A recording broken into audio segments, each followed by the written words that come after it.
இன்னைக்கு நம்ம பார்க்க போற கதையோட பேரு மாய மனிதன். ஒரு அடர்ந்த காட்டுல ஒரு சித்தரும் அவரோட சீடர்களும் தியானம் செஞ்சிட்டு இருக்காங்க. ஒரு நாள் அந்த சித்தர் அவரோட சீடர்கள் எல்லாருக்கும் கூடு விட்டு கூடு பாயிற வித்தைய கத்து கொடுக்கறாரு. அதுல சிறந்து கத்துக்கிட்ட ஒரு சீடர் தான் போகன். போகன் அந்த வித்தையை கத்துக்கிட்டது மட்டும் இல்லாம அதை பயன்படுத்தவும் செய்யறாரு. அப்படி அவர் பயன்படுத்தும் போது ஒரு தவறு நடந்துருது. அது என்னன்னா, போகனோட உடல் மறைஞ்சு போயிருது. அவர் யார் கண்ணுக்குமே, குறிப்பா மனிதர்கள் கண்ணுக்கு தெரிய மாட்டாரு. இப்ப என்ன பண்றது? அவர் யார் கண்ணுக்குமே தெரியல. திரும்பவும் அவரால் அவரோட மனித உருவத்துக்கும் வர முடியல. அதனால அவர் ரொம்ப மன உடைஞ்சு போய் வருத்தத்துல இருக்காரு.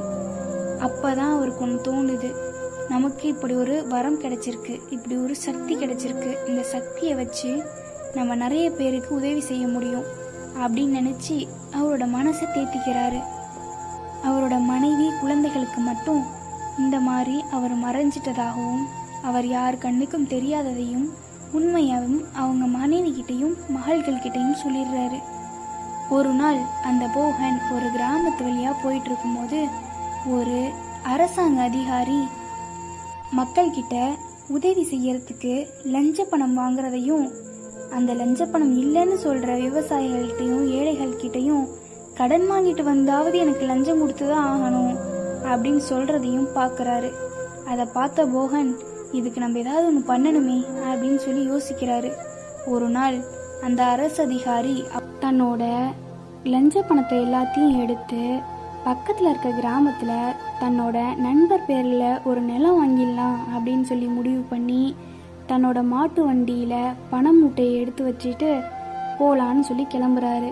அப்போது நம்ம போகன் அதை பார்த்து அந்த மூட்டையை எடுத்துட்டு போயிடுறாரு.